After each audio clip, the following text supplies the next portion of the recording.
My mom rented me a family apartment and, when I finished renovating it, she threw me out to give it to him. My name's Jessica. I'm 33, and I work at a prestigious firm in Manhattan. I won't say the name, but if you're in finance or corporate law, you've definitely heard of it. I'm not just punching in numbers or shuffling papers either. I've climbed my way up over the years to a senior position. The kind where your title looks impressive on business cards and recruiters keep sliding into your inbox offering exclusive opportunities. Sounds great, right? Except for one detail. I live in New Jersey. Not Hoboken or Jersey City. No, I mean way out in northwestern Jersey, in this sleepy town that used to be convenient when I was just starting out. Now, it's a nightmare. Every day I commute over 3 hours each way. That's 6 hours a day of trains, subways, and walking in heels through weather that never matches the forecast. I'm out the door before sunrise, dragging a laptop bag, and by the time I get home it's nearly 10 p.m. I microwave something, answer a few emails, and crash. That's been my life, 5 days a week, for almost 4 years now. The worst part is that I used to think I could handle it. I'd pop in a podcast, sip my coffee, and tell myself I was being efficient. But lately, it's been wearing me down. I've missed birthdays, dentist appointments, and even my own housewarming party, because I was stuck on a train with signal problems somewhere outside Secaucus. A few weeks ago, we had this family gathering at my parents' house. Nothing fancy, just a Sunday roast, but all the usual suspects were there. My mom Claire, my dad Robert, my younger brother Adam and his wife, and our cousins who always bring way too much dessert. Somewhere between dessert and awkward political debates, my aunt asked how work was going. I didn't mean to dump everything on them, but it just kind of spilled out. How the commute is killing me, how I barely have time for myself, how I sometimes fall asleep on the train and wake up 2 stops past mine. That's when my mom looked up from her glass of wine and said, "What about Grandma's old place in Queens?" I blinked. "What about it?" "You know, it's just sitting there," she said, like it was the most obvious thing in the world. 15 minutes from your office. I don't think anyone's even been in there since the funeral. She was talking about my grandmother's condo in Forest Hills. It's not massive or modern, but it's in a pre-war building with charm and character, and yeah, it's a 15-minute subway ride from my office. The thing is, it had never occurred to me. I don't know why. I guess I always thought someone else in the family would want it. But apparently, no one had even brought it up in months. Dad chimed in, saying the building fees were still being paid automatically from Grandma's old estate account, and that the place was in decent shape, just dusty. "Why don't you move in?" Mom asked. "It's just sitting there." I didn't say anything right away. The idea sounded surreal. A place of my own, close to work. No more falling asleep in Penn Station. No more 2-hour bus delays in the snow. I think I mumbled something like, "I'll think about it," but my heart was already racing. That night I couldn't sleep. I kept picturing the layout of the condo. The green-tiled bathroom, the little balcony with the rusted railing, the kitchen that still had those weird sunflower decals on the cabinet. It needed work, but it was livable. And it was mine, or at least, it could be. The next day, I called my mom. "Were you serious?" I asked. "Of course I was," she said. "I've been wondering why you hadn't brought it up yourself." Within a week, I was there. I took a few days off work, dusted every corner, bought new bedding, and ordered a decent espresso machine for the kitchen. Now I wake up at 7:30 instead of 4:30. I actually have breakfast. I walk to work sometimes. I come home and read a book instead of passing out with my phone in my hand. And it still feels weird, like I'm waiting for someone to tell me I'm not allowed to be this comfortable. But no one has. For the first time in years, I feel like I'm living. So after that family dinner when my mom brought up Grandma's old condo in Queens, things moved fast. I thought I'd need time to process it, but honestly, the decision came easily. The rent was $2,200 a month, not cheap by any means, but completely within my budget considering my salary and the amount I'd been spending commuting from New Jersey. I didn't even hesitate. I said yes right away. That same week, I packed my things, hired a small moving company, and made the official move. I still remember stepping into that old condo with my keys in hand, standing in the middle of the living room surrounded by boxes and dust, and feeling like I could finally breathe for the first time in years. The place hadn't been touched in a long time. My grandmother had been meticulous when she was alive, but after she passed, the place sat in limbo. It wasn't falling apart, but it was frozen in time. Floral wallpaper peeling at the corners, carpet that had definitely seen better decades, old appliances that groaned when you plugged them in. But I saw the potential. And now that I wasn't spending 6 hours a day on public transportation, I actually had time to do something about it. I made it a project. On evenings after work and weekends, I started chipping away at the place, one small section at a time. At first, it was little things: repainting the walls, replacing outdated light fixtures, deep cleaning the floors. Then I got more ambitious. I tore out the old carpet and replaced it with a warm-toned wood laminate. I bought a new couch in this rich navy blue that made the whole living room pop. The kitchen was a beast. The appliances were ancient, like actual fire hazard levels of old. So I saved up, scouted sales, and slowly replaced them all. Stainless steel fridge, new oven, quiet dishwasher. I even taught myself how to install a backsplash using those peel and stick tiles that look like real marble. Decor-wise, I kept things modern but cozy. Neutral tones, soft lighting, lots of plants. I picked up framed prints from local artists, got a sleek media console, and upgraded to a proper office setup in the spare bedroom so I could occasionally work from home in comfort. The bathroom was the last big project. I pulled out the weird green tile that covered half the walls and replaced it with subway tile. I added a rainfall showerhead, swapped out the vanity for a floating one, and installed a backlit mirror. It sounds silly, but it made me feel like I was finally living like an adult instead of just surviving. It took 7 months from move-in to fully renovated, but every second was worth it. I didn't hire a contractor. I did everything myself or with the help of friends. I watched tutorials, made mistakes, started over when I had to. It wasn't always pretty, but I learned a lot and took pride in every inch of progress. So while I've been building this stable life, working hard in the city, and transforming Grandma's condo into something livable and modern, there's always been this underlying dynamic in my family that I haven't really talked about until now. My younger brother, Nick, is 29, and let's just say we couldn't be more different. Nick's the kind of person who's constantly chasing something. He's tried opening a dropshipping store, a mobile car detailing service, a custom sneaker reselling gig, and most recently, he got into crypto trading. Every few months there's a new, big idea, and a new vision board filled with promises of yachts and early retirement. He's always talking about becoming a millionaire before he's 35 and retiring in Bali or Dubai or wherever the latest influencer hotspot is. And our parents? They eat it up. Every time he shows them a new logo he paid someone on Fiverr to make, or talks about a networking event he's attending, they light up. My mom practically beams with pride. My dad calls him a visionary. They're constantly telling him to keep dreaming big, keep pushing boundaries, keep taking risks. Meanwhile, I'm over here, working a high-level job in one of the most competitive cities in the world, paying all my bills on time, renovating a place with my own 2 hands, and I'm still treated like I'm just existing. They don't say it directly, but it's there in the way they talk to me. I'm the responsible one, the one who always does what she's told, the office robot without imagination, as my mom once put it during a holiday dinner when Nick was describing his next business venture and I said something about saving for retirement. I've heard things like, Jessica always plays it safe, or Nick's the dreamer in the family, more times than I can count. It's like no matter how much I achieve, it doesn't quite register as impressive to them unless it's flashy or risky or comes with a wild story about failing fast and bouncing back. I try not to let it get to me. I know what I've built. I know the work I've put in. But it's hard not to feel invisible when your parents are constantly praising your younger brother for launching his 3rd failed business in 2 years, while brushing off your promotion at one of the top firms in the city like it's just another Tuesday. So if you've been keeping up, you know about my brother Nick. He's 29, a self-proclaimed entrepreneur who's constantly diving into new business ideas with dreams of becoming a millionaire. For the past year, he was obsessed with this app he'd been developing. Some kind of social shopping platform that was supposed to revolutionize the way people buy clothes online.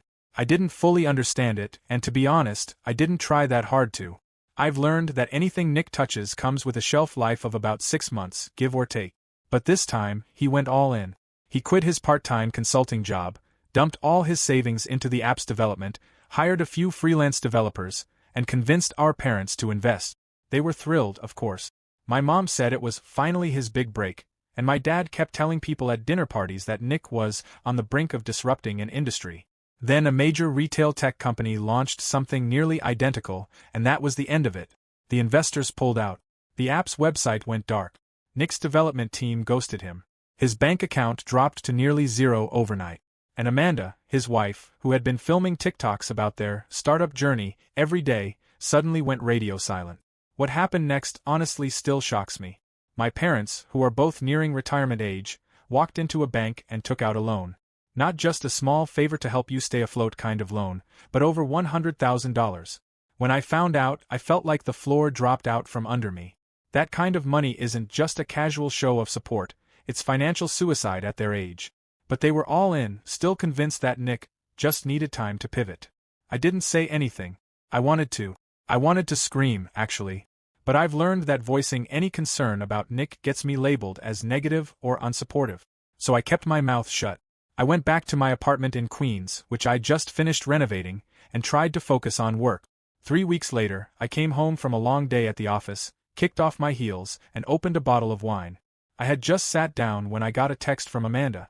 It said, "Hey, just wanted to confirm that the movers will be there around noon next Friday. So excited to be closer to the city." I stared at it for a full minute, thinking it had to be a mistake. I called her immediately. "Move where?" I asked, already knowing but hoping I was wrong. "To your place," she said, like it was the most obvious thing in the world. "Your mom said it was fine. With everything happening, we just need somewhere to reset for a while, and you've got the space. Plus, you're never home anyway." I couldn't even speak. My own apartment, my sanctuary, the one place I'd worked on for months, room by room, after spending years commuting from New Jersey, was apparently being handed over to my brother and his wife without anyone bothering to ask me. And that's when it hit me. They never saw it as mine. Not really. In their eyes, it was still Grandma's place. A convenient asset for the family. A backup plan for Nick's latest failure. I wasn't the responsible daughter who rebuilt her life and turned a dusty old condo into a functioning home. I was just the one with a roof they could use when their golden boy needed saving. So after getting that message from Amanda about movers showing up at my place, I was in shock. I called my mom the next morning, still trying to convince myself that there had to be some kind of misunderstanding. Maybe Amanda jumped the gun, maybe someone miscommunicated. But no. When my mom picked up, she acted like this was just standard procedure. She didn't even apologize. In fact, she sounded annoyed that I was questioning it. I asked her, point blank, "Why would you let Nick and Amanda move into my apartment without even talking to me?" And without missing a beat, she said, "Jessica, it's not your apartment. It's mine. I'm still the legal owner. I have every right to decide who lives there." That hit me like a truck. I had spent months making that place livable. I paid the rent every month without fail. I renovated it, furnished it, maintained it. I poured my energy, my money, and honestly, my peace of mind into making that condo my home. But now, because the paperwork hadn't been officially changed and it was still technically part of my grandmother's estate, which my mother controlled, she was using that loophole to yank it right out from under me. When I reminded her that I had been paying the agreed-upon rent since the day I moved in, she didn't deny it. She just said, "You've been getting a bargain for months.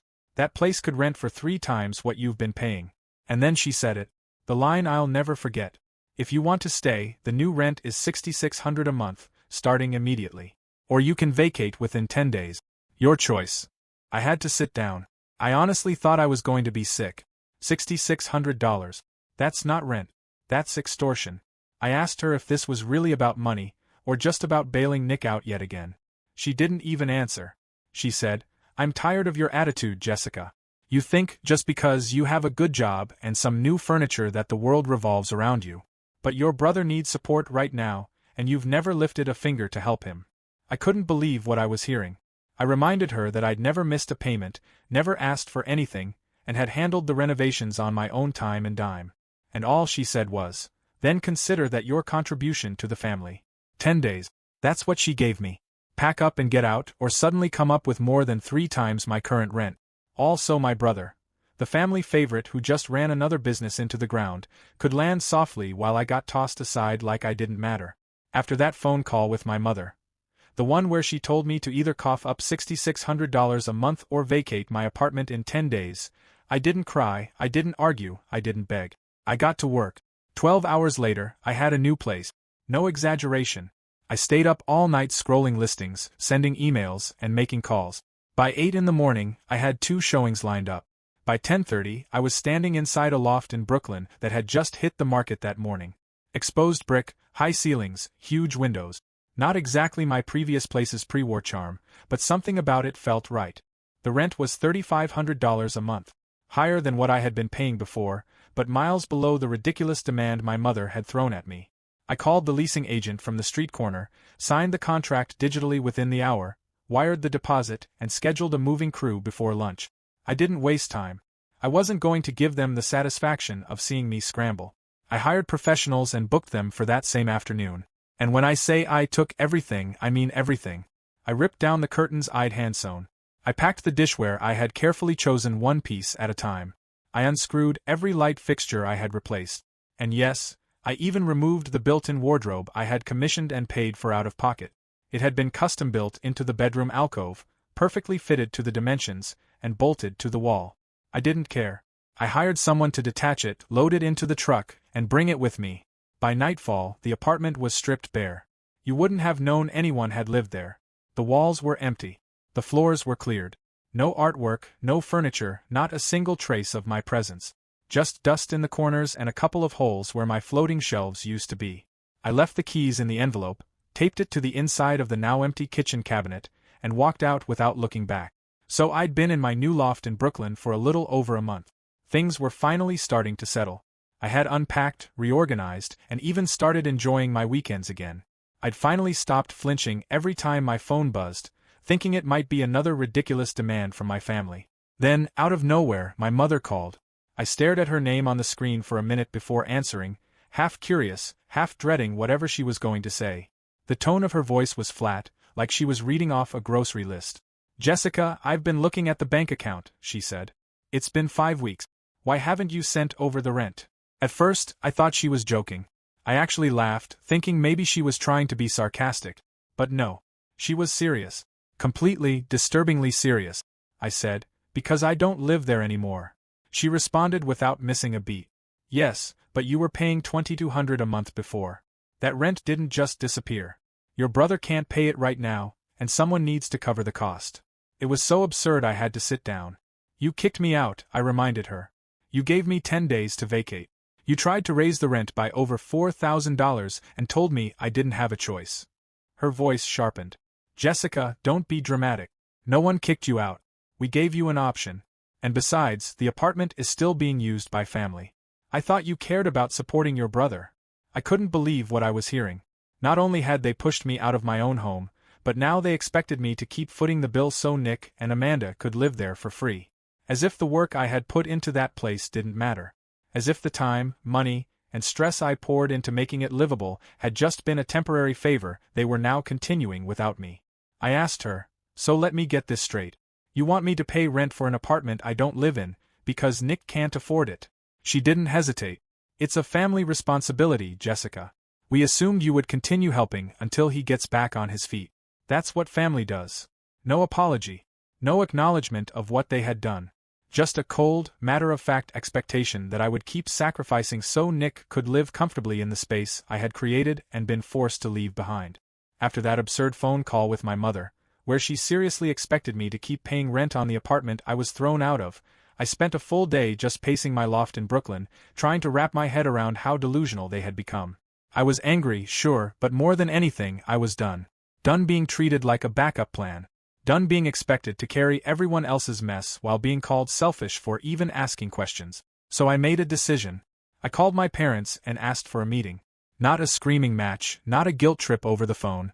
I told them we were going to sit down in person and talk like adults. They agreed, probably thinking I was coming around to their nonsense. We met at a coffee shop in Midtown. My dad was quiet. My mom had that tight smile she puts on when she's trying to look polite but is secretly seething. I didn't waste time. "I'm willing to help," I said. "I know you took out a loan for Nick. I know it's serious. So here's my offer. I'll give you $120,000. As a loan. No interest. No questions. But there's one condition." My mother raised her eyebrows. My dad looked up for the first time since we sat down. "You sign over the apartment to me. Legally. Fully. Title in my name. We get it done through an attorney, no delays, no tricks. I become the owner, and then I wire you the money." My mom started to protest, her voice rising about how I was trying to take advantage and how that place belongs to the family. I shut it down. "You tried to evict me. You raised the rent to more than double overnight. You moved my brother and his wife in without telling me. You told me I didn't have a say because I wasn't the owner. Fine. Let's fix that. You want my money? Then the apartment becomes mine. No more discussion." They didn't like it. Not one bit. But they were desperate. Nick's business was gone. The bank was already asking questions about repayment. and I knew they couldn't afford to keep covering for him without help. It took a week of back and forth with lawyers and documents, but in the end, they signed. I became the legal owner of the apartment I had lived in, paid for, and renovated with my own hand. And just like I promised, I transferred the money, every cent of the $120,000, no strings beyond what was on paper. It was the most satisfying check I've ever written. So after my parents signed over the apartment and I wired them the $120,000, things went quiet for a while. There were no calls, no texts, no passive-aggressive messages. Nick and Amanda stayed in the apartment and I let it be. I didn't push anything, didn't threaten anyone. I gave them their time. The contract was clear. The apartment title was transferred to me legally and permanently. The loan to my parents came with no interest, no monthly payments, just a single clause. Repay the full amount within 1 year. There was nothing in writing, nothing verbal, no hint anywhere that the apartment would be returned once the money was paid. It was mine, legally and undeniably. Exactly 1 year to the day after they took the money, I got the transfer confirmation. $120,000, back in my account. Not a word from my mother or father that day. Not a thank you, not a question, nothing. But I knew what they were expecting. And that's where the mistake was. Because the second that money hit my account, I opened a folder on my laptop that I had labeled months ago, Eviction Plan. I had movers booked within an hour.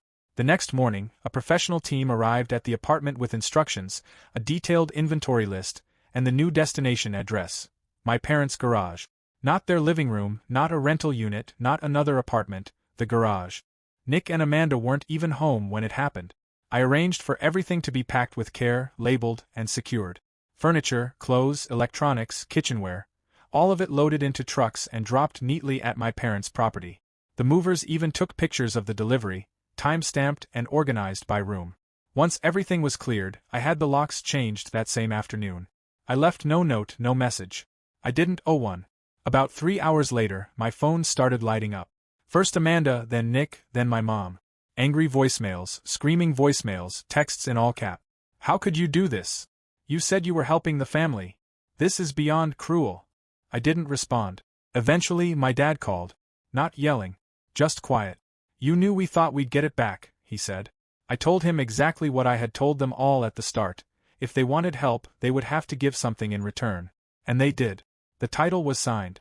The contract was clean. And I followed through. I gave the money, I waited the year, and I took back what was mine. There was no deception. No games. Just the consequences of their own choices. It happened 2 days after I had Nick and Amanda's stuff moved into my parents' garage. I was in the middle of reorganizing my closet when I heard loud banging on the front door. I didn't even have to look through the peephole, I already knew. I opened the door, and there they were. My mother, flushed and furious, my father stiff and silent, Nick red in the face and pacing, and Amanda with her arms crossed like she was on the verge of throwing something. The whole family had decided to make it a performance. My mom started shouting before I even said a word, accusing me of betrayal, calling me heartless, saying I had destroyed the family. Amanda was crying. Nick demanded I undo this, and give him back what he kept calling his home. I stood there, completely calm. I didn't yell. I didn't flinch. I just looked at them and said, "This apartment is legally mine. You signed it over. You took the money. That was the deal. And now it's over." My mother started to lunge forward like she was going to push her way in, but I stepped in front of the doorframe and shook my head. I pulled out my phone, opened the contact list, and began blocking them one by one. No warnings, no theatrics. Just silence. They were still yelling as I closed the door. I turned the lock, walked into the living room, and picked up the remote. I put on Netflix, poured myself a glass of wine, and curled up on my couch. The couch I picked, in the home I rebuilt, on my own terms. Outside, I could still hear muffled voices, but they faded quickly. Inside it was quiet. Peaceful. Mine.